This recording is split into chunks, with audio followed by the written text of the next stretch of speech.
It's wonderful to have such a distinguished group of established artists for Sites of Impermanence. And I'm just going to introduce them, and then they're going to do a brief presentation about the work that is on display or what they're working on currently.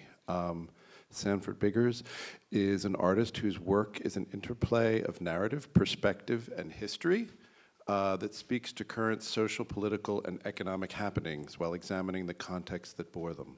His diverse practice positions him as a collaborator with the past through explorations of often overlooked cultural and political narratives from American history. Working with antique quilts that echo rumors of their use as signposts on the Underground Railroad, he engages these lessons and contributes to this narrative by drawing and painting directly onto them. And we have one in the gallery. If you haven't had a chance after, please go see it. We have two, sorry. Willie Cole is a conceptual artist who transforms objects from steam irons to high-heeled shoes into sculptures, installations, and works on paper. Mining his heritage and confronting the legacies of slavery in the United States, Cole creates work that uncovers ways objects store memories. And Mel Kendrick is a preeminent American sculptor whose thoroughgoing practice has involved the use of cast bronze, concrete, a variety of woods, rubber, resin, as well as investigations with cast paper and cast concrete, as we were discussing in the back room. Kendrick addresses philosophical, conceptual, and fundamental questions around sculpture, namely the relationship between the object as we experience it and the clearly evident means by which it was created. So I guess we're starting with Willie is going to do a presentation. Testing, testing, all right. Hello, hello, hello. Good to be here. Good to see a full house. Oh, no empty seats. That's always good. So, I didn't know I was going to be the first presenter, but I'll push the button and see what happens. Okay, so, you know, I've done so many talks over the past 30 years. I never know what to show. I often do chronological show and tell, starting back from whenever to whenever. So this is only 10 images, 10 slides, so it's not quite the full show and tell. But my use, they can hear me without it, but okay.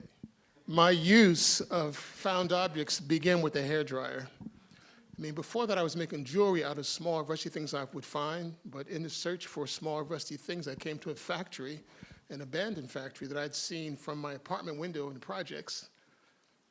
And they were out of business and abandoned. I went inside that building and I found tons of hair dryers.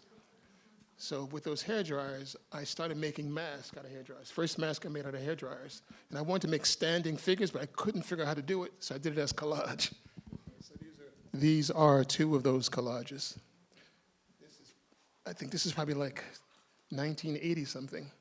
After hair dryers, I had the same experience with the steam iron. So I'm walking down the street, I see an iron that had been run over by a car, and when I saw it, I didn't know what it was, but the iron said, "Pick me up and take me home."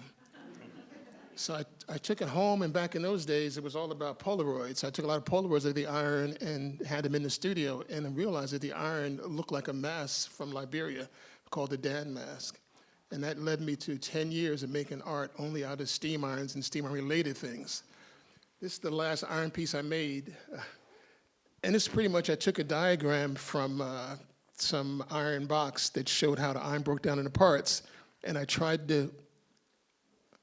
attempted to find images in African art that were very similar to the ones that I found in the iron. And this list here just breaks them down, where each one is from, what country it's from. I did this last year, or maybe the year before, at, I forget where, at Brandywine Print in Philadelphia. I also have a great history of making chairs out of high heel shoes. My first high heel shoe piece was a chair, and it was because of Imelda Marcos. I don't know if you remember Imelda, but I always thought I had more shoes than Imelda. So I made a chair. My first chair is probably this one here. My most recent chair, though, was the one over there, the white. And that just happened 2 years ago. I got a call from the Todd Company in Milan, wanted me to be their artist for the event called Salon de Mobile. So all the big, I I guess stores, designers, companies, they hire an artist in August to make something for this big September showing. And they want to make stuff out of their material. That's their most famous shoe, the Gamino loafer. So I made the chair out of that. But I also made 4 of the pieces. And I know I don't have an hour, so I'm going to be quick. But what I learned in that experience was that I am still a young man. Because I only had 7 days to make 5 sculptures. And each night in my hotel, I didn't think I'd make it the next day. I mean, my back was just killing me, you know. But I made it, and they were happy. So that was during the pandemic. So now I can say with this on the screen that my whole pandemic survival existed outside the art world because museums and galleries and universities were closed down. But thanks for Instagram, I started getting calls from designers, first from Todd's, then from Comme des Garçons in Tokyo. And they asked me if they could use some of my images as textile patterns. So you see his coat has images of my sculpture on it.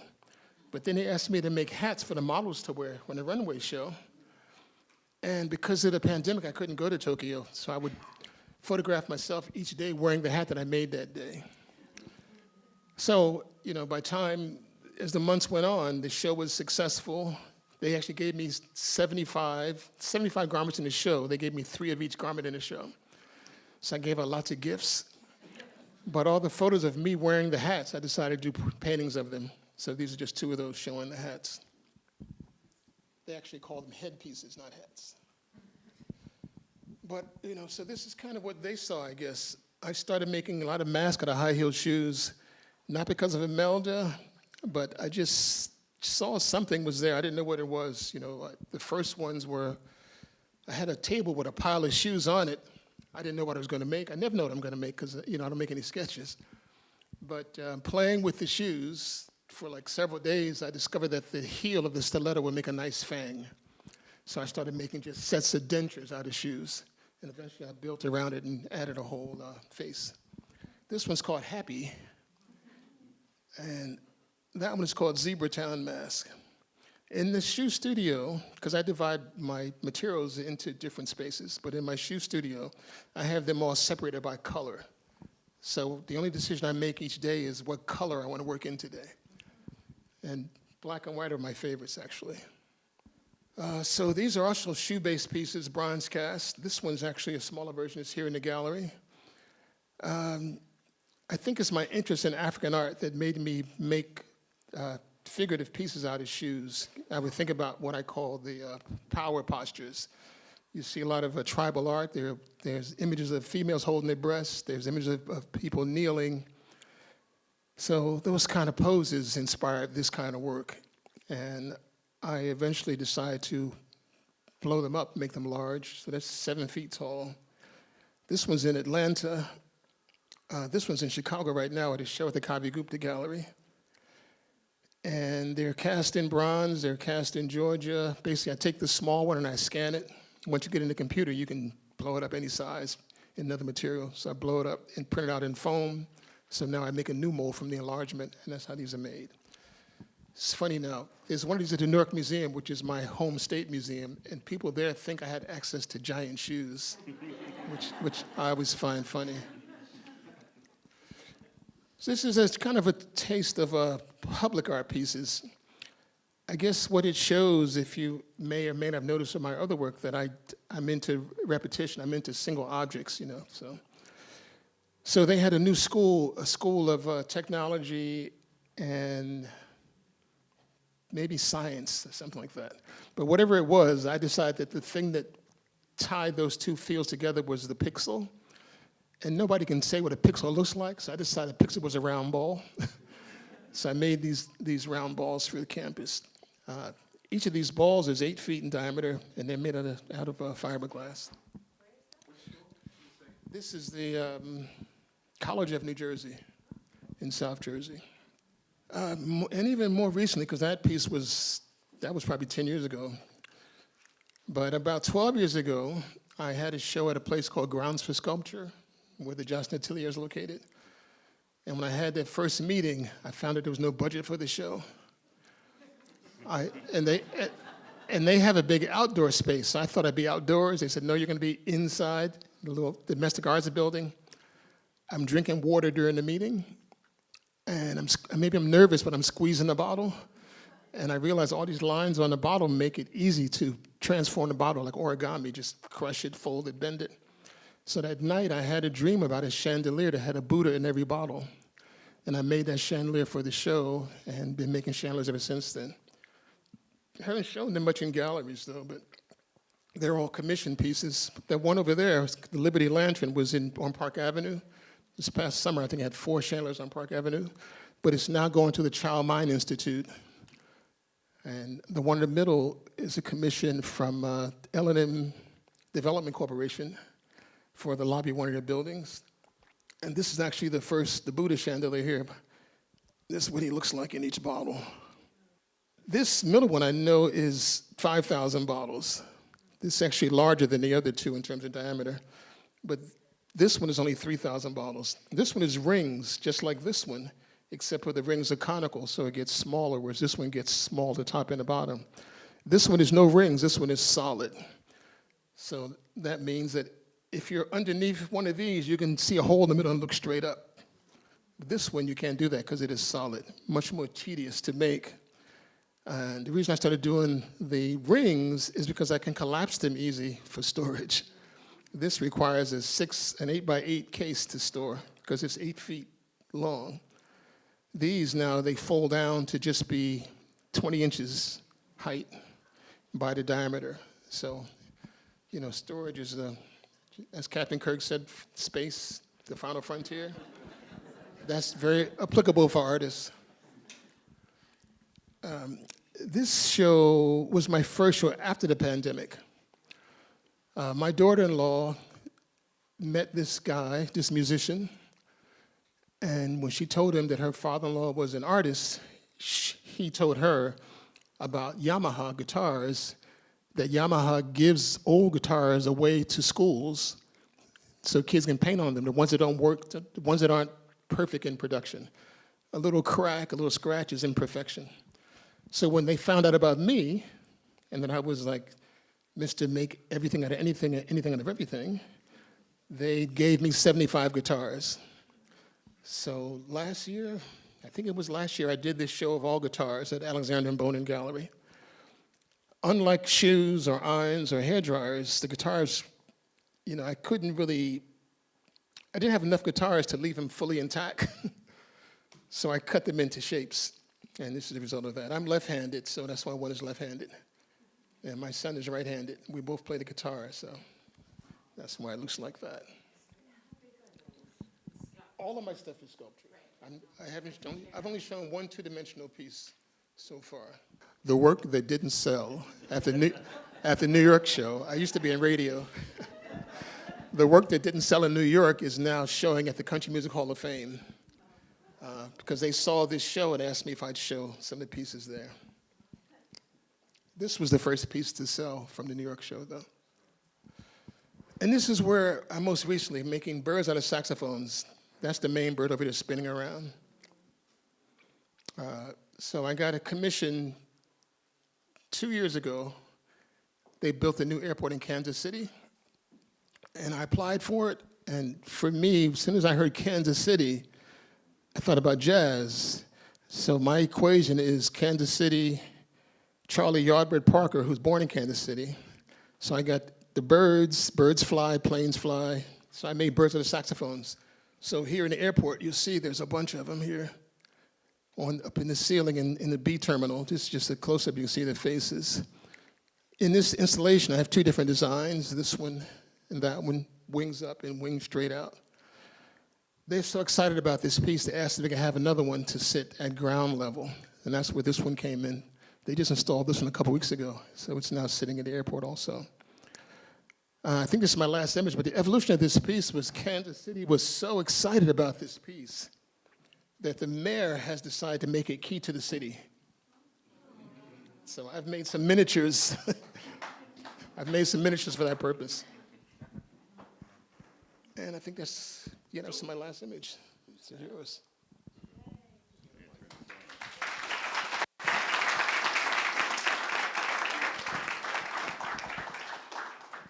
Hi.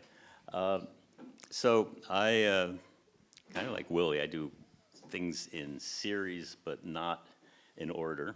And I thought I would start with my most recent show, which was just now in New York, and show some work from there. Then circle back because I just had 2 survey shows in museums, and that sort of woke me to a lot of pieces that I hadn't seen in a long time, because a lot of my work, the larger work, has to be reconstructed each time, and that gave me a chance to see them. And so that's been on my mind a lot, and what influences me going forward is always what I've done before. So just in a nutshell, these are wood, and really the inspiration for them is the caution barricades you see on the street. And I like the attention-getting aspect of it, which is something that I've picked up on at different points in my career, stripes and checkerboards and whatever. So anyway, so these are wood. Let's see there. Here's another one from that series. This is another one that has this sort of haphazard feeling of being propped together, which I like, called Drift, because it is drifting off balance.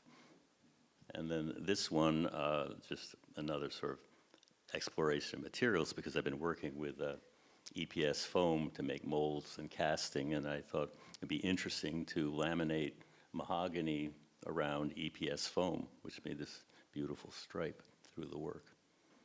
So now we jump back to, this is an installation at the Parish Museum last year. The near piece, also fragmented black and white, is from 1983. It's a spider-like piece, and another one on the wall. And then down at the far end, these black oil sculptures are from the early 90s. And at the same time I was doing the black oil sculptures, I decided to try my hand at wood blocks, and with the same thrown together feeling. This is 16 feet long, because I decided that the 4x8 plywood was the perfect module. Why make something the size of a TV when you can do this? So it was really exciting for me. And the thing, I don't do that much like this, but sculpture is a thing that only stays a thing. You got to walk around it. It doesn't. There's not illusion. As soon as I went to 2 dimensions, I saw the illusion comes into place here. The sawdust in the ink becomes almost a celestial background. So I started working with hollow. Most of the wood I use, the rough wood, is discarded wood, and so a lot of it's hollow trees. In this case, eaten by insects, and I used that and altered it to my liking. And on the left-hand side, it's actually strapped together with bike inner tube tubing, and it's precarious. And the other thing that comes up again, and was in the previous thing, is that how do things stand? How do things stand? If it doesn't stand, you got to drop a leg down and make it stand. So that became part of the work. Here's X plus Y, which is in the show here, and it was sort of a culmination of a series of pairs that I was doing, which were basically inside, outside, like the one on the left, the outside, the tree part, and then the inside segmented and put back together just the way it grew, which I thought was fascinating, because the more geometric one, the right-hand one, seemed larger than where it came from, because our eye assumes a tree, and we understand that, but the other is more complex. And the one on the right was the culmination of something that I'd wanted to do, because I'd been doing these pairs of objects, and I wanted to make one object, and that is obviously the inside of that trunk being reversed and put in at the same time and held together by cable ties and wire. And I also took, to continue the examination of the inside-outside, these are actually large Polaroid negatives taken from that piece that was on the left back there, the tubes, and then the inside of the tubes. And that was, I like that, because the dark, you get information almost like an X-ray by using a negative.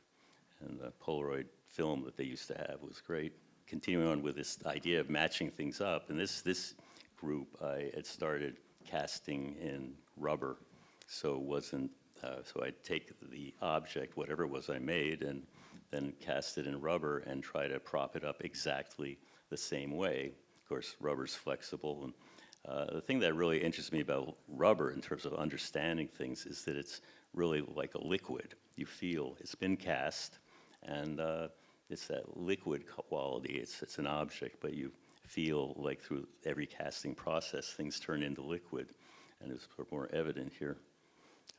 Yeah, there were more of those. So I did a number of these pairings like this, and my feeling was you make an absurd object, and then you cast it, and then you make it again, and what does that give you? Maybe it's less absurd, I don't know, but I found them pretty interesting. And I guess this is earlier in there, and this is really from the 80s when I was doing many small pieces like this. And at the Paris show, I put together the large red, yellow, blue piece in the background, which is really just like the piece on the base, second from the right. And I thought that the scale of it, which was great. It's the Paris Museum. If you haven't been there, it's the Herzog Muran. Tremendous high ceilings, beautiful space. And here's another from that era. And what I'd started to do, because I was going back and forth from natural to man-made to the blocks that I made, and this one, black dots, is I was basically creating the outside of a tree imaginatively with, you know, a skin, circles, so you could always keep track of what was the outside and what was the inside as the pieces were rearranged. So this whole thing, I just threw in one of these, but this has been a recurring thing of using everything, and it's not any ecological thing, or I don't even know. It satisfies me to see the positive and the negative at the same time, and you can match it up or not match it up. You don't have to, but there gives a sort of logic running through the work, which you know, sort of non-verbal, keeping with this motif of the loops and the geometry.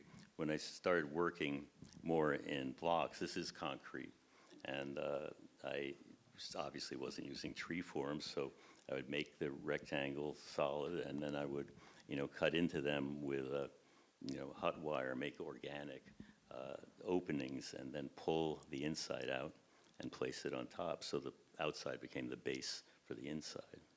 Same here, except the inside became the base for the outside. That's white concrete. These are two markers, which some people might have seen. This is in Chicago, but they were first shown at Madison Park, and I made 5 of them. Just marker 1, marker 2, which we're looking at, and then they were in the park, which was pretty spectacular. I found that they weren't, for outdoor work, they weren't tremendous, but I really liked putting things in a row, sort of that you could really, you know, relate one to the other, and it was very popular. So this is where people become involved. Popular until they thought people were ruining the grass.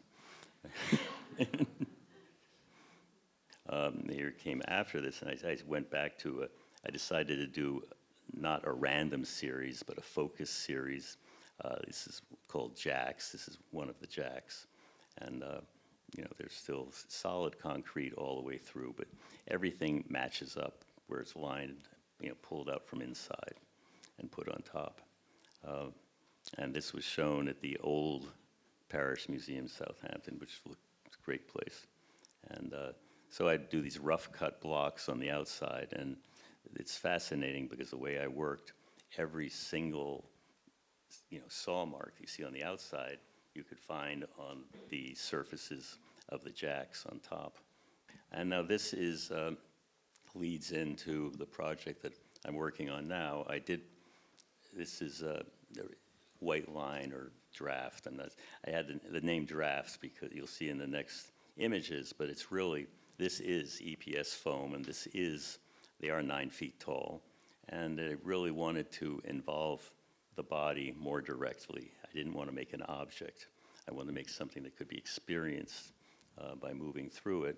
And so now I think we're going to have here birds.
Okay, thank you. That's it.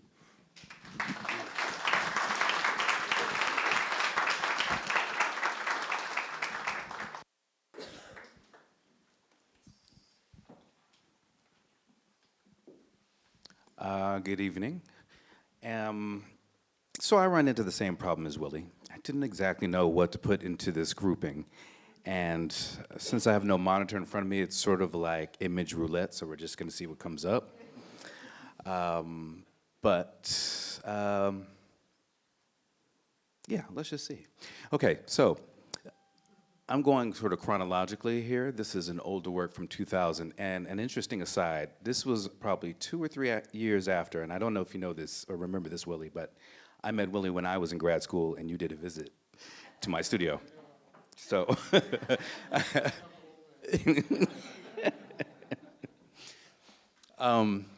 and you haven't aged a bit, so there's that. Okay, so I sort of got interested in what they now call sculpture and the expanded format. And Mel and I were speaking about this earlier, about how it's strange that a lot of the schools are sort of dropping sculpture as a department because there's so much more hybridity in the way artists are working.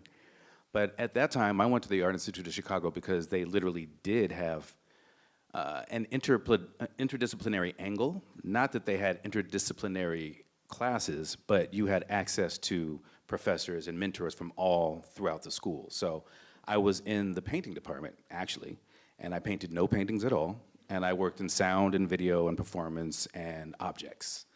But I was able to meet with professors of all and talk about all that. And I realized that at that point I was starting to get into a more conceptual approach of how to deal with the body, bodies in space, visibility of bodies and visibility of bodies, and also bringing in a bit of autobiography. And I say that because what you're looking at here is this piece called The Mandala, the Bee Bodhisattva. And prior to going to grad school, I was living in Japan for 3 years. And I got into Buddhism and did a lot of projects and a lot of meditation at various temples throughout Japan. And when I came back, I wanted to find a way to sort of bring that and my childhood of being a graffiti artist and break dancer and all these things that collectively made who I was at that point. And I started doing these hand-carved rubber tile dance floors. So what you're looking at there are all these surplus tiles that I would find at a linoleum shop in Chicago. And these were sort of the tile that they used to use in institutions through the 50s and 60s, so they have a muted saturation, and they had a quality that I liked a lot. They used this material also for the floors of buses and subways. So I was getting a lot of that surplus material. Also, it was very affordable, as you'd imagine.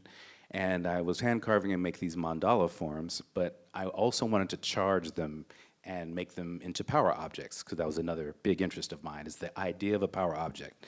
And it was beyond just seeing objects from pre-Columbian and Asian and African cultures, European, you know, whatever, primordial versions of sculpture and objects, but also the deference and ritualistic performative aspects of these objects and how people, you know, acted and used them. So I wanted to have objects that had that. So I made these floors and I would take them to breakdancing competitions. And this particular one was at the Bronx Community College. This is around 2000. I was now in New York doing a residency at PS1. And I worked with a friend of mine, David Ellis, who was very involved with the hip hop community. And we knew there was a big breakdance competition, so we made this as the official floor. And we also put a video camera above the whole event and recorded it. We gave them the record of it because they were not even taping these events. I don't know why. But we gave them that, but also I was inspired by the old Busby Berkeley films and that cinematic effect that he would use with the choreography filmed from above that would make all these kaleidoscopic. The Jim Taylor dancers, yeah. Exactly. I'm sure several of you have seen them, and those of you who don't remember that, go look up Busby Berkeley, you'll find it. Anyway, so yeah, I started to do that, and you know, obviously breakdancers are moving in circles, and those circles start to mimic the circles on the dance floor. And in many different traditions, there are also circular dances and motions that are a way to go into trance and to transcend the earthly plane. And I started to make these too. So this is also coming out of being in Japan and being back in the US, and I'm starting to see basically, you know, something they talk about it largely as cultural appropriation now, but this was in one of those stages where I'm from Los Angeles originally, and I would see people in very expensive cars going into a hot yoga class after I've been like, you know, traveling in India for 3 months and being like, "Ooh, you want to see hot yoga?" You know, minus the car and, you know, going to Erewhon for their food after. So I thought it was sort of ironic, but then I used to go to these botanicas throughout the city to find objects, power objects that were usually trinkets. They were based off of power objects, but they weren't the real thing. And I started to find these Buddha forms, but of course they were made in Mexico. And then I started to see these African beads, and they were made in China. And I was starting to look at all the real manufacturing, the global manufacturing of these objects that represent other cultures, usually made by a culture not related to it, for cheap labor. So I started to cast these in acrylic and put like fake gold chains and Puerto Rican flags and indibele objects that were made from anywhere from Taiwan to mainland China to Mexico, rarely ever in the US, rarely in Europe. And I started to put fat shoelaces to mummify them because there's a tradition with power objects that the most powerful things usually are not seen. So I started to veil them and cover them. And this was a larger version of one of those pieces. So you have 4 clear ones spinning. I put them on rotating discs, rotating display cases, so they would actually turn around so you could see all the things embedded inside each one of them.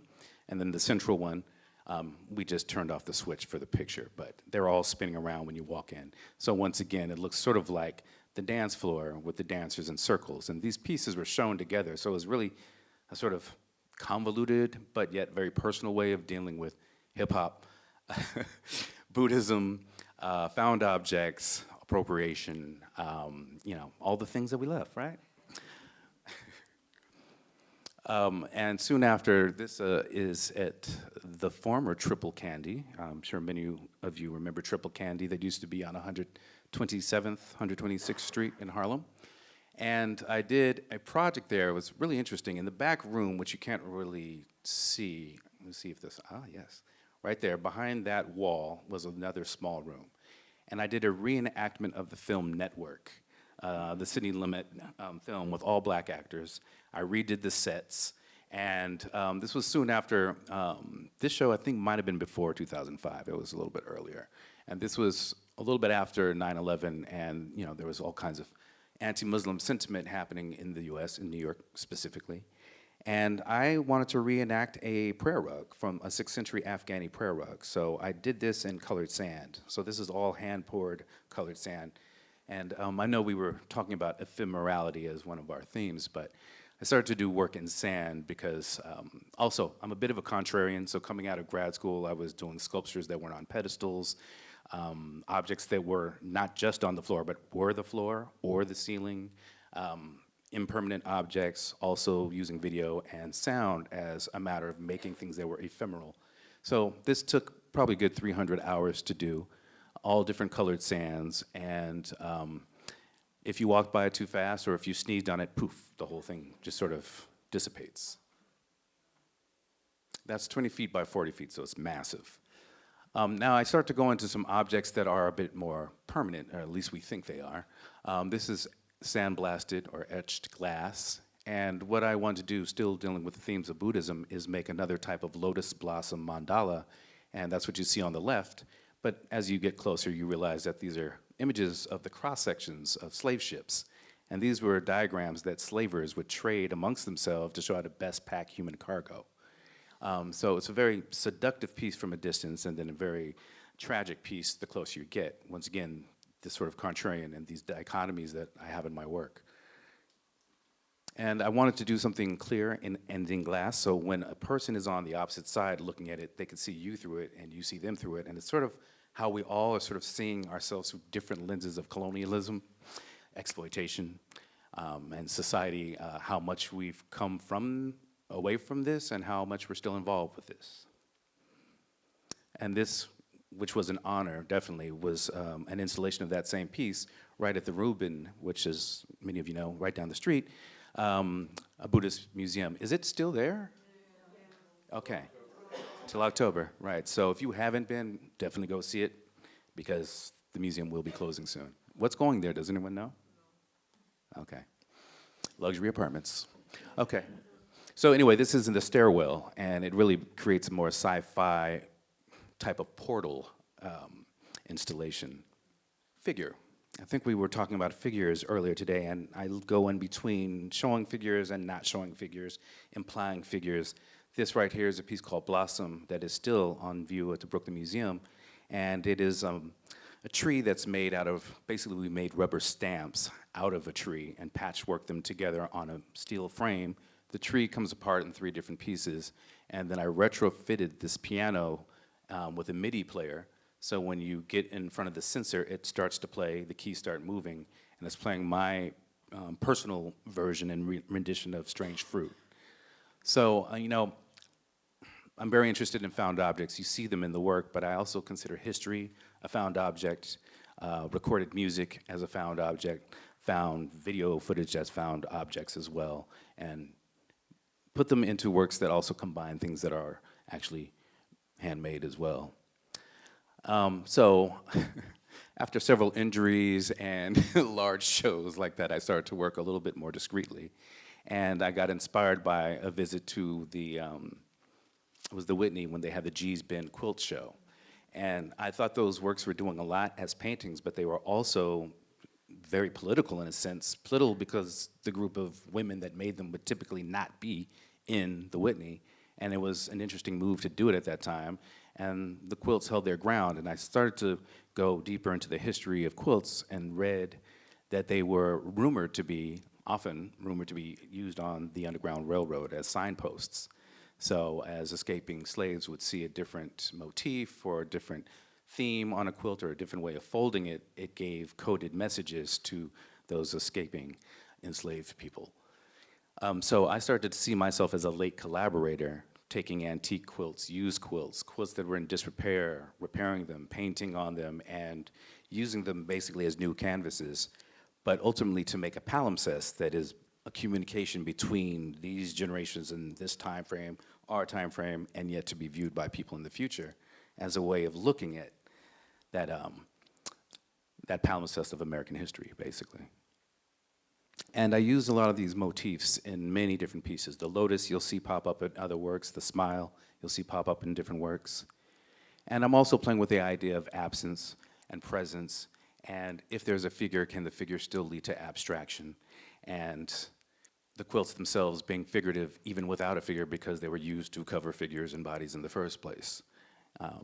So I started taking liberties and cutting through them and finding new ways to mount them to make them do things that they normally don't do. So if they wrinkle, now they don't wrinkle. Or if they're very solid, now they do wrinkle. Or taking pieces and sampling directly from the quilt to make a new work.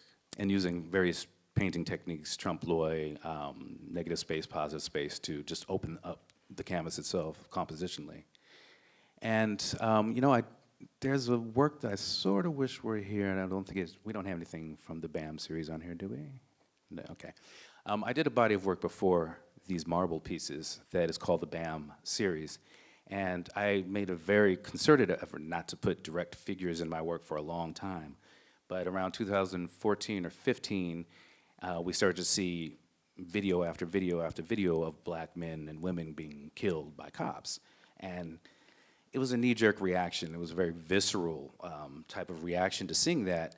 And I started to go through my collection of African objects from dubious origins, some of them real, quote unquote, or authentic or authenticated, some of them that were tourists, made for tourists. It didn't really matter, but I had a collection of them. And I started to take them out, dip them in wax, and take them to shooting ranges and sculpt them with different caliber weapons. And I took video of the impact of a bullet ripping through the wood and taking limbs off and heads off. And as I did that, it was partly a political gesture. It was partly a way to provoke people into the type of pain and agony that goes into living knowing that that can happen to you. But as I did it, I started to get deeper into the history, once again, back to the figure. And okay, we look at European marble pieces that are missing heads and limbs, and that is sort of the era we look back to say that this is the pinnacle of Western creativity. But we're not seeing those objects the way they originally were presented. A lot of them had different pigments and dyes and embroideries on them that you could see, embellishments on them that you could see that were made them polychromatic as opposed to monochromatic. So I think the way we sort of learn about Western objects is a bit of farce and a bit of propaganda. But I think it's also our job as an artist is to take that and then create something of our moment. So I made those works, I shot them, and then I would take the remnants and then cast them in bronze. And each one of those was named after a victim, and that sort of became a way of memorializing them. And after working, from those wooden objects that then turned to bronze, I got the American Academy in Rome fellowship and went there for a year, and now I'm surrounded by marbles. So of course my interest then went into how do I approach these ruins that I'm around and making objects from that. And the first thing that struck me was that I'd never seen certain types of African imagery in stone. I'd seen them in wood, maybe even metal, bronze, sometimes even gold, but never stone. So I started to take and scan using, modern contemporary technology, scan various masks and busts, combine them together in the digital realm. So most of the masks you see aren't really original masks. They're combinations of several different groups together. I did that purposely because I like the phrase dubious origin. We go to these collections and we hear about the provenance of these pieces, and then you dig a little bit further back, and there's always a point where it ends. We don't know what happened before that. We don't know the name of this person. We don't know exactly where it came from. So the information is only as good as the person who tells it, and there's limits to that. So I wanted to take those objects and make sure there was no real origin, but they become archetypes, much like those decapitated and amputated marbles. Those are archetypes. So I started to make my own archetypes by combining those elements onto classical Greco-Roman marble works, neoclassical works, to sort of talk about that and look at our notions of power, notions of beauty. And once again, it goes back to the figure. So it started with those as conceptual ideas, but the more I started to make them, the gesture starts to become very important. The way the head rests on the body, the attitude, the tilts, they're very subtle gestures that you can find in these works that really become a fascination with gesture and composition. And that led to the largest bronze that I've done to date, which this is 25 feet tall. This was outside of Rock Center. It's called the Oracle. And actually, as I mentioned, I sort of cannibalized my own work. That lotus blossom is right here around the throne. And I did 16 other installations throughout Rock Center for this project, including flags around the skating rink, which were my take on Japanese woodblock prints that show waves. Many of you have seen that imagery. And the torch lights, and we had a digital component to this where you could literally consult with the oracle once every other week or so, or whenever the oracle wanted to show up, because oracles can be very moody. And we had a guest. It was the musician, Michelle Ndegeocello. She was the voice. And for an hour at a time, people could send in their questions online and get a response or lack of a response from Michelle. And and I threw this in as a project just to sort of show you how the work lives beyond the object. I had a work in a group show at the Chazen Museum in Madison, Wisconsin, University of Madison, Wisconsin, a few years ago. And I went there to do a talk, and I was with one of my friends who I do a lot of my scanning with. And we asked for some access to the museum to scan certain objects. And we came upon the Emancipation Group image right here. And we were like, oh, wow, this thing is here. Okay, amazing. Let's learn what we can from it. Let's scan it. Let's get into it. And the director at the time was like, we're having issues with this. We don't know how to posit this. All this stuff is happening. We were in the middle of the reckoning. And they were like, we just want to put this in storage or get rid of it or deaccession it. And we were like, absolutely not. That makes no sense. This is a research university. You got to charge the school to do what the school does. Bring in the different departments, talk about it. What is the conversation about this work right now?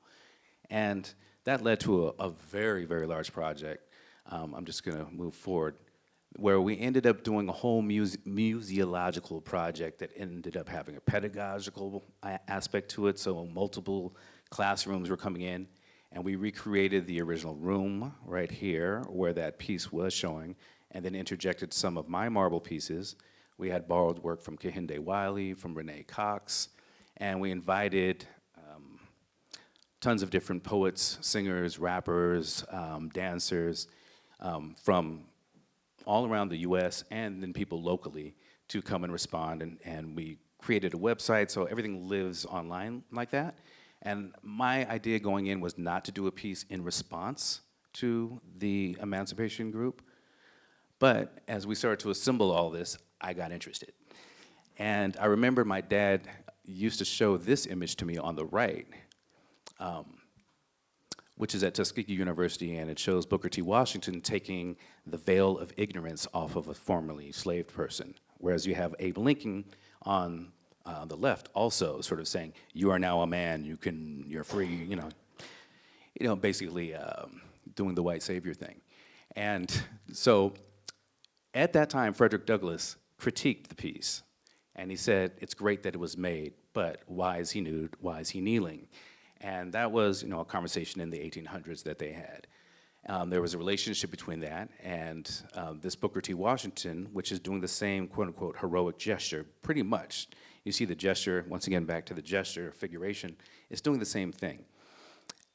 So I took that and lifted it and put Frederick Douglass there instead of Booker T. Washington, which is a whole other historical conversation. And now he's taking the veil of ignorance off of Abe Lincoln, who is now seated, looking at this document and wondering about the veracity of it, and he's barefoot. And it has all of this symbolic meaning, which is very true to the original Emancipation Group that has a lot of symbolic and coded objects in it. And then this quilt on the back is reminiscent. It's red, white, and blue. It is not a flag, but it does have an Americana feel to it. And so this piece is just simply called Lifting the Veil. And within the exhibition, we borrowed some other existing emancipation groups. The day before this opened up in Boston, Massachusetts, they pulled down a 12-foot version, bronze, that they had of Lincoln and the Emancipation Group. They literally took it off the pedestal. It's all on the news. It was a big thing. The city said they no longer wanted to show it because it was racist, and it was, anathema to the way we were looking at it. Our show opened up the next day. And you see we did this exploded thing from our scans where we had all the imagery with didactics around it to show you what all the symbols were. And yeah, that is it.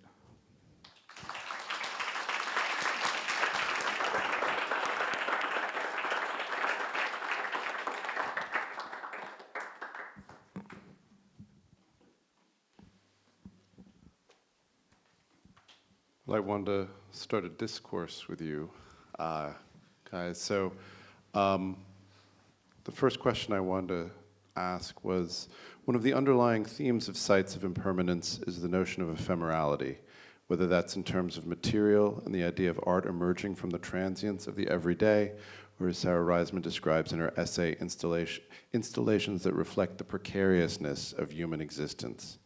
each of you engage with this. Willie Cole in Five Beauties Rising utilizes ironing boards, found ironing boards, I'm guessing. Sanford Biggers with the quilts in Sugar Cell the Pie and Giza, and Mel Kendrick in his use of modified but still raw segments of lumber in First Coring and X+Y. Talk about your initial interest in these materials and how you engaged with them in order to transform or maintain their ephemerality or impermanence. Willie, would you like to start?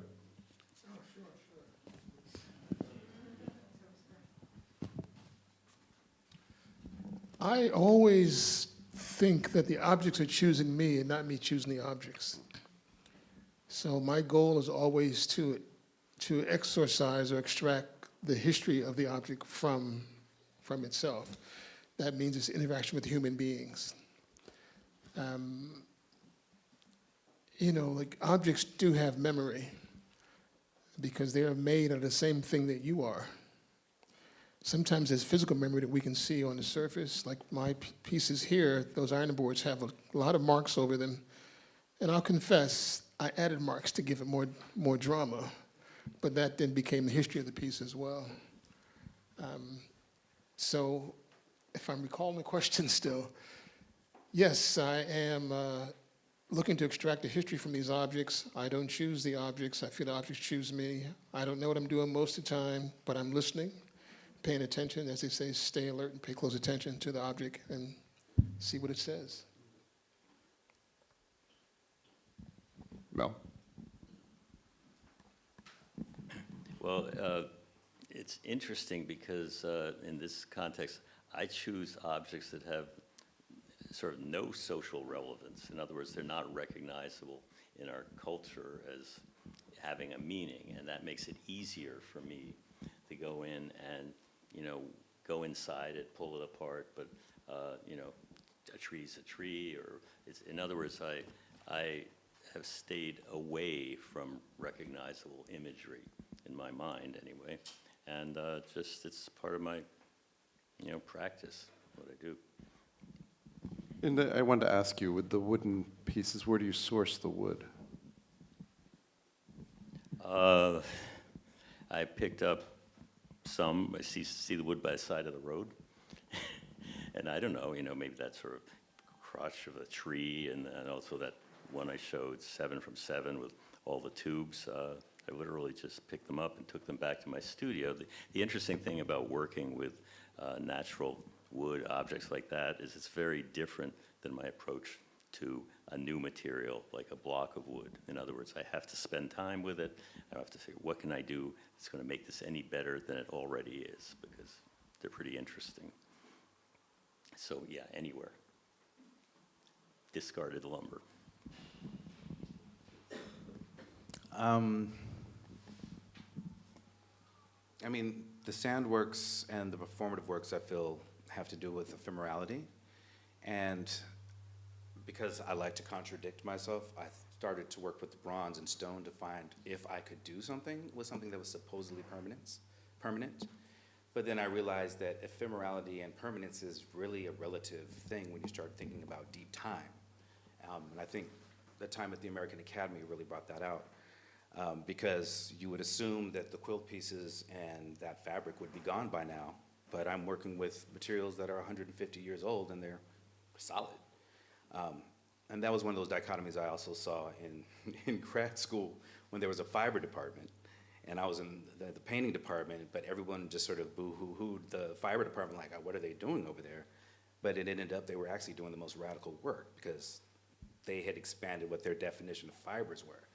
And canvases are fibers, and wood's fiber, there's fiber in everything. So they really took that approach, and that opened up some doors to me. But the thing that I fear is that truth and history are also ephemeral. So I think part of what I do with these objects and the things I make is a way of trying to bring history and bring some knowledge or recognition to things that have happened.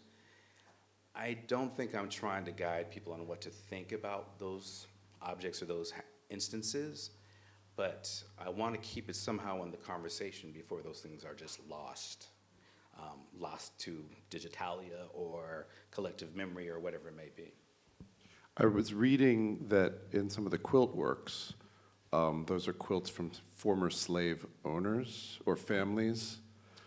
It depends. Okay, but I was depends, curious yeah. what the sense of taking them apart, putting them together, how do you feel about utilizing old objects and breaking them up or transforming them? Well, I take a very similar approach to that like Mel does. I sit around with these objects for a long time and wonder, is there anything I can do that makes that a visually or conceptually more interesting object? But I also grew up doing graffiti, so I sort of came up with the idea that you see a wall or you see a canvas or whatever and you do your thing on it, right? So I like the dichotomy, once again, of whether I'm embellishing or beautifying or if I'm defacing these objects. And in essence, am I doing that to history as well? Am I defacing it? Am I rewriting it? Yeah. Willie, when you create new sculptures with the shoes, what or the hair dryers, do they lose their kind of individuality? How does that? Is there a similar transformation? Right, well, I think I said earlier, to me, everything is the same thing. Everything is one thing. Everything else is an illusion. I'm sitting here now in a room of vibrating particles that are all identical, but moving at different speeds. So I see the shoes the same way. I have a pile of them, but I've already separated them by color. So I see them as all the same in the production process. I begin to see them not as shoes, but as my particle, as my atom or my molecule. I think my overall shtick, if I can use that word, is, like as I said earlier, everything out of anything, anything out of everything, because everything is the same thing. And I'm basically trying to prove it to myself as I make these works of art. One of the things that I noticed is that all three of you engage with the body. Willie and Shanufru, female figure, Mel in X plus Y, and Sanford and Cantor, all with different aims, I think. Can you just talk about the human figure in your sculptural practices and perhaps comment on the impossibility of escaping from the human figure as an artist, as a sculptor? Willie, we'll start. Yes, I've had an relationship with the human figure because I started in this visual business as an illustrator.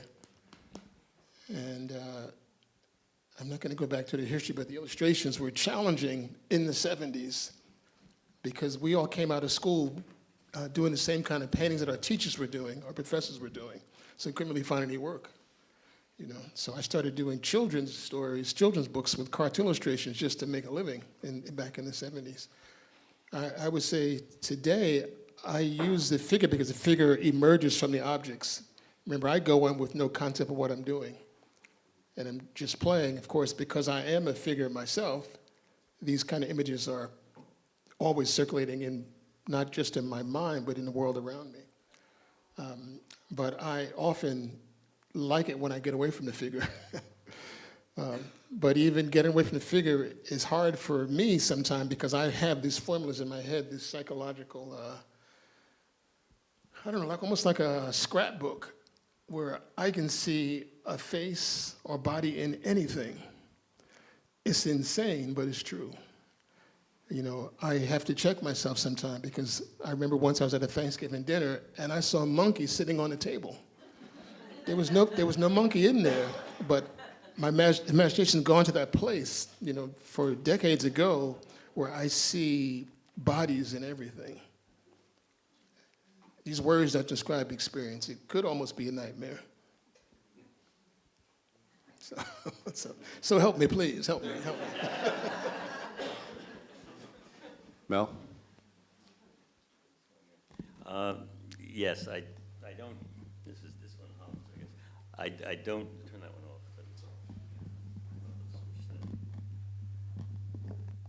We're going to turn down the sound a little bit. Okay, now this one will work. I switch. It should, go ahead and turn that one off. Hello? Good enough? Okay.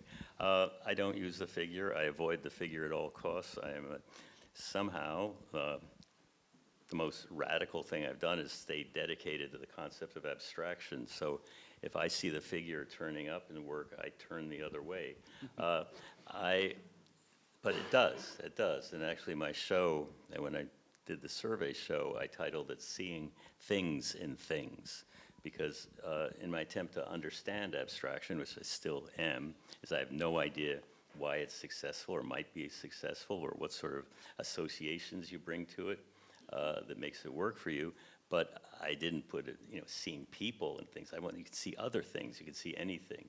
And believe me, the audience seems to see all sorts of things.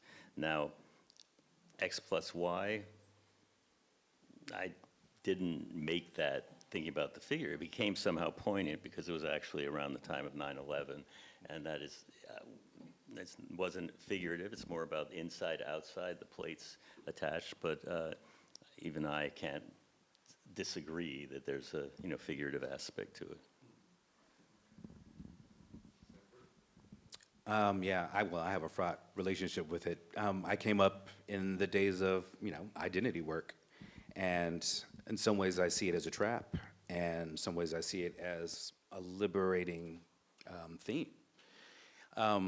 And I think I test myself from time to time to see if there is a way to get rid of that figure, or is the figure implied just by the maker?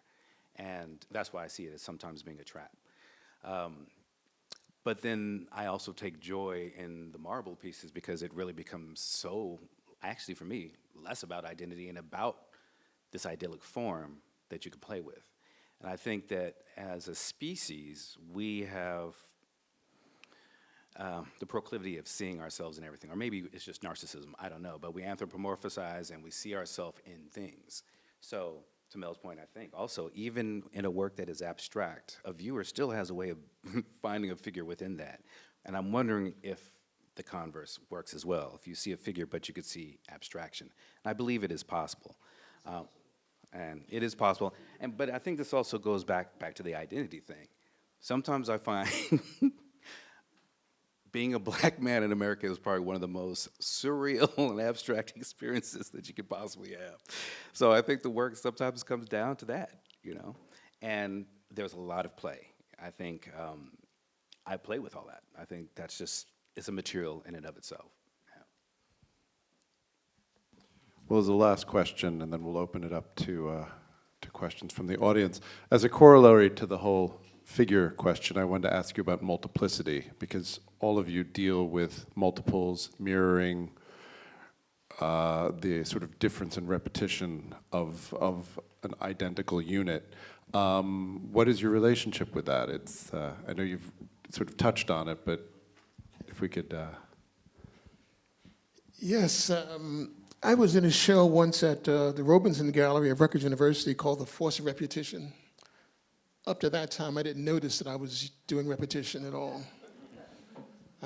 But in my life, my life, it's hard to talk about this stuff, but I get very personal. So I'll say in my spiritual practice, repetition is very important.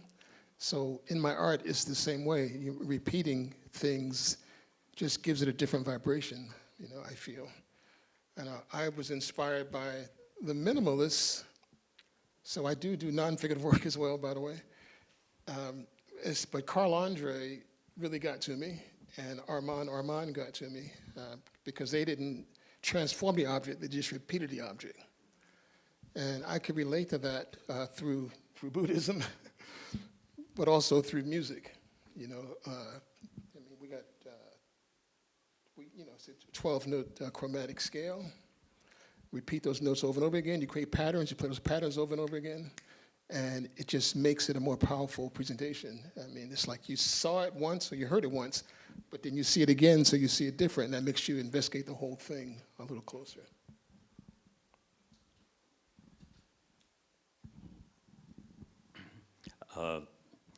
I don't have a real concept on a repetition. I know that it's important to me when I make things.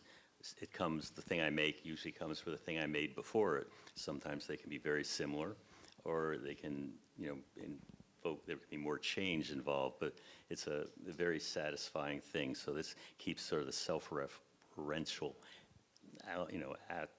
self-referential aspect of my work is, going back to what's before. Everything's a point on a line. It may seem like repetition, but they're all different. And I want to go one more statement on the idea of the figure. Yeah, I avoid the figure, I avoid the visual context, but I have to say that my sculpture, I think all sculptural, relates to the body. So if my sculpture is not at all figurative, there may be something, an aspect of decline or propping or necessity that relates to the body. And actually my project I'm working on now, I really want to bring the body into the sculpture, you know, walking through those openings and experiencing it, but that's not the figure.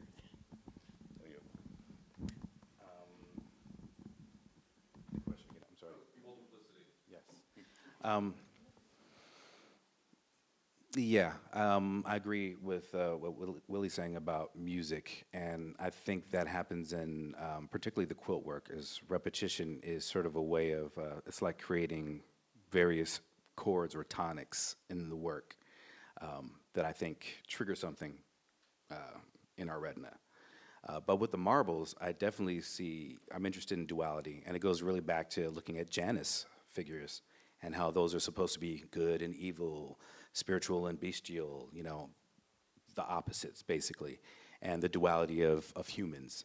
So in those marble pieces where you have these busts and faces that also have masks on, the question is, who is really controlling who? Is the mask wearing the body, or is the body wearing the mask? And I'm interested in that duplicity.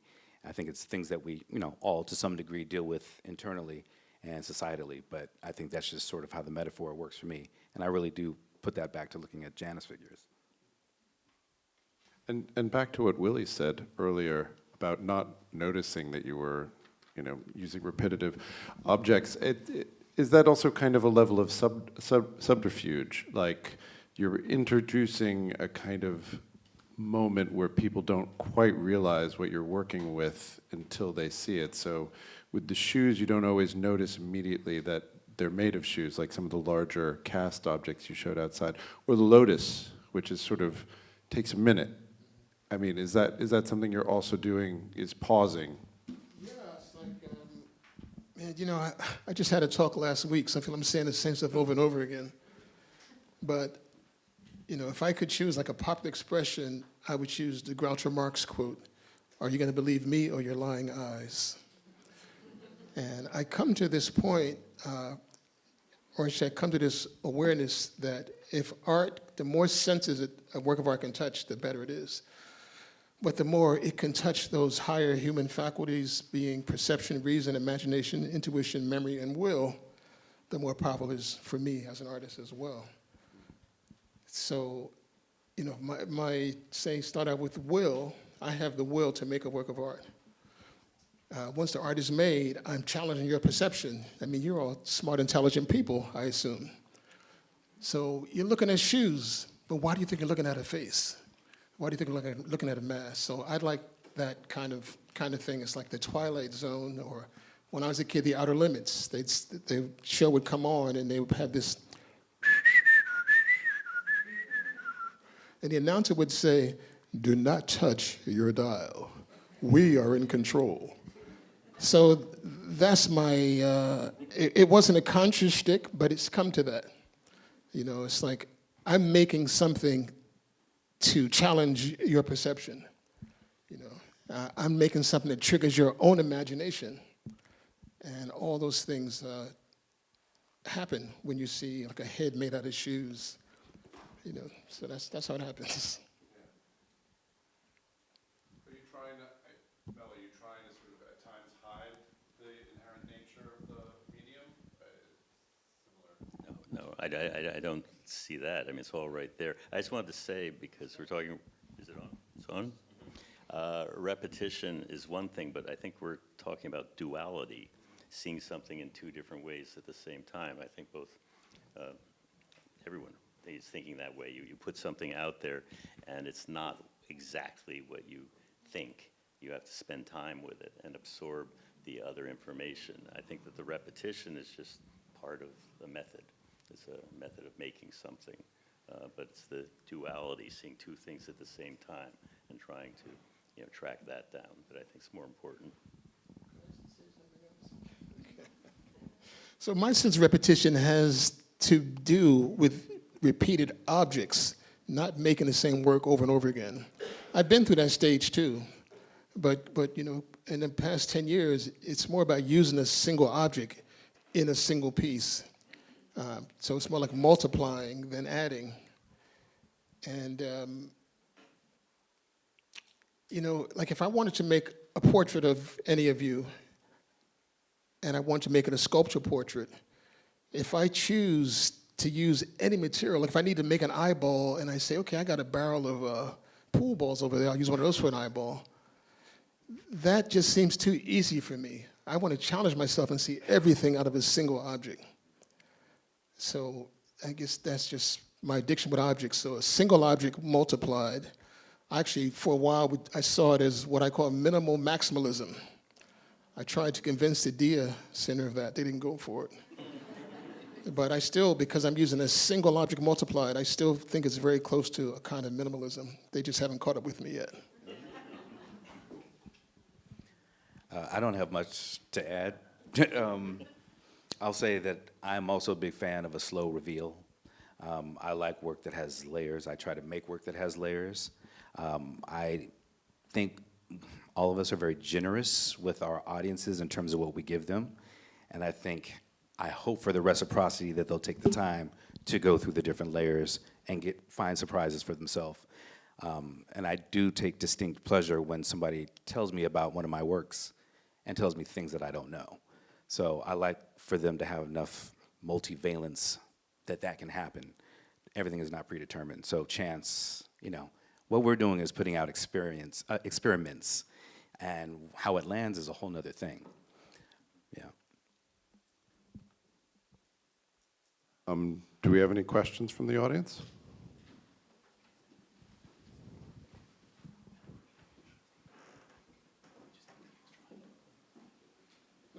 Of adults, man, somebody's got a question. I have one question Yes. about your work. I wanted to ask you earlier on. Can you talk to me about those Buddhas in the glass, in your plastic jars, in plastic bottles? What are they? Are they an image of Buddha? Is it a sculpture in there? The chandelier piece, right? These truths can only be revealed because if you saw the real pieces, you wouldn't ask that question. I know. I haven't Normally been I able to wouldn't say. see it, But really. they're transparencies, you know, photo transparencies. The one that was here on the screen, you know, I went to Staples, I bought a pack of transparent, I printed on my home printer.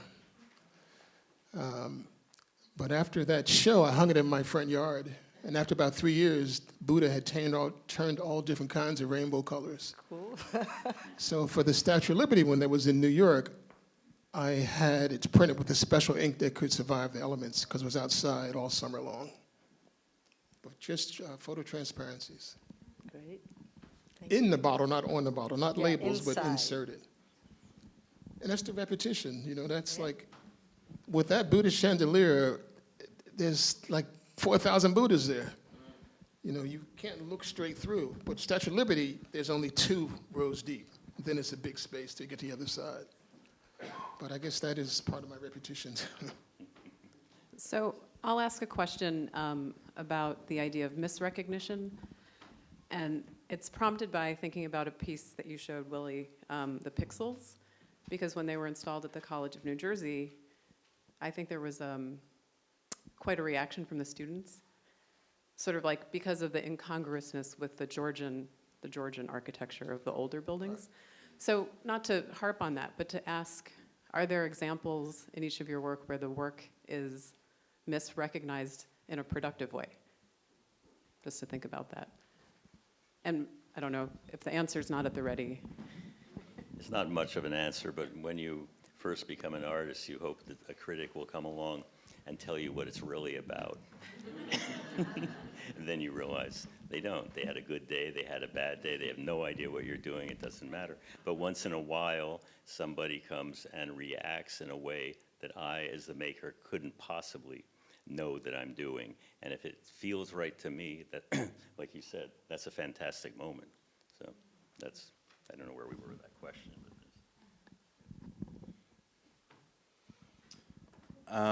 Well, you know, You get attacked here and there. It happens. It's I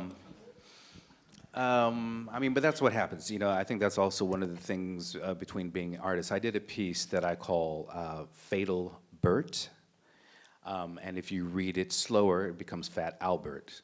And it was a large inflatable of Fat Albert that was laying face down on a pump. And it's a freakish piece. It's very, I think, very strong. I like it a lot. But it is very challenging, especially depending on the context of where it is and who sees it and the time. And that's another thing that we really actually haven't discussed is how time changes the meaning of works. And you know, you try to make a work that could stand what they say is the test of time, but really it is, can it have multiple lives throughout time? Because it will be seen one way, you know, in this decade, another in a different decade, and so on and so forth. And all that to say that people perceive it the way they're going to perceive it. Sometimes they don't see anything more. One of the problems with that, however, today is that so many people see work online, and when you're dealing with 3 dimensions, you have to see it in person. I'd say even with paintings, you'd have to see them in person, but with 3 dimensions, it's the whole point. So it's very hard when people do remote critiquing, and it lives in that world. And because of that, I've personally, there are certain works I won't put in certain places because I know it might just live online and it will never be seen the right way. And I think you're probably gonna see artists, I mean, serious artists are gonna have to do that from time to time and make those constraints like it must be seen a certain way, otherwise you're not seeing the work. Misread. I got a couple misread stories. When I started doing the work out of shoes, my house was being renovated, so I was actually living in a hotel. And the first piece I made was out of plastic apples. You know, I mean, this was past the steam irons. You know, I went from hair dryers to steam irons to bicycles, and then renovating the house. So all this plastic fruit, I made the piece, you know, the gallery didn't respond to it. So then I made a piece out of shoes, and I took it to the gallery. And you know, it was in a box. I just left it there. When I get home, I get a call. They don't know the top from the bottom. They don't know how it stands or anything. They couldn't figure it out. And it was a figurative piece. It was actually a couple engaged in lovemaking made out of shoes. But nobody saw it except me. So I still have that piece today to give it back to me. You know? In fact, there were 2 of them made, and one was for the Solway Gallery, I think in Chicago, Carl Solway. And he sold the piece to a couple, and one member of that couple didn't see it, so they returned the piece to me. So that's one story. Another story similar on the same theme is, you know, my whole Scorch journey started with finding iron on the street, recognizing that it had some relationship to African art and people of color through labor. But about 4 years ago, I got a call from a grad student interviewing me about those works, and she thought they were about domestic violence. And logically, when I scorch canvas or paper or wood, I'm creating domestic violence with a domestic object. But I never thought of it that way. But when she said that, it took me back to my childhood, because I grew up in domestic violence. And I never thought that my work was talking about that. So misreading is also teaching sometimes. I have a question. Thank you all for being part of the show. I learned so much. But this question is more for either one of you can answer, but this is for Sanford. Do you think about pedagogy at all in your work? Or how does education come into your work? I don't purposefully think about it. I think it's sort of an ingrained thing. I grew up in a family, when I grew up in Los Angeles, my father was a neurosurgeon. And I have an older brother and an older sister, 8 and 9 years older. So they used to play vocabulary games. My father used to make us read the dictionary. They were like heavy words flying around all the time. And just to keep up, I had to keep up with that. And my father was huge on education. In fact, he's like, I make money. We could be living here and driving this, but I spend it all on you guys to go to school so you could do better. That was the whole thing, right? So brother and sister go to college, then I finally go to college. I decided to be an artist. Both my brother and sister are doctors and scientists, so I'm like, you know. But my dad also said, he's like, I don't mind you doing art, but you have to still do it with the same type of fervor that a physicist would, and so on. He's like, you know, you have to do this thing and go all the way in. You can't just, you know, dance around it. It has to be real. You have to do the work. So I think that was sort of ingrained. And then also when I came out of grad school, it was at a time where artists weren't really making tons of, young artists weren't making lots of money. And definitely artists who were working in sound and video and installation were not. So, and I was in grad school. I was getting a master's degree literally to teach. And I taught for 20 years or so. I taught at Cooper Union, I taught at Harvard, VCU, and Columbia, all the way from 2000 to 2017. And so pedagogy is sort of literally ingrained in me, and I do think that there is that aspect in my work. When I talk about the levels, I usually research a lot of the materials and the references in that work in order to just flip them on their head and let them be perceived however the audience may perceive them. But for me, it's sort of important to know where they come from and how I wield those things, because objects have power, they have history, they have memory, and so on. So. Yes, it is in there, but I don't purposely do it. It's just sort of in the veins. Yeah, I feel that the art itself, just the presence or the viewer standing in front of a work of art, is an education. You know, in my work, my like I'm not really trying to teach anybody anything. I'm playing. It's definitely all play for me. I don't know what's going on until it happens. If it looks political, it's only because I'm a black man in America, and being a black man in America is political. But I'm not deliberately saying, okay, I'm going to make a piece about this or about this. I've done it a few times, but it's not my norm thing there. But in my water bottle sculptures, it is about education. Because most of those water bottle projects, I just showed chandeliers here. But I also make figurative pieces. So 30-foot tall giant, I made about a month ago in Fort Worth, Texas, out of water bottles. And it involved kids. You know, the kids come there. And it's funny because in a way is this being videotaped? It is. Okay. So I use the students to prepare the bottles for me, which means they're putting holes in the bottles.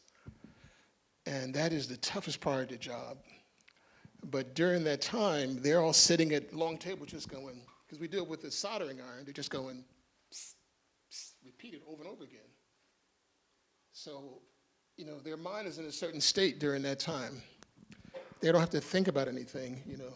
I mean, I could let their subconscious take over, or I could feed something into the conscious mind to influence the subconscious mind. And when I have the opportunity, that's what I do. So I'll be playing a video or a movie or some music or an audio book. So they're sitting in a chair physically, but their heads are also receiving something. So that's close as I've come to education and teaching in my work consciously.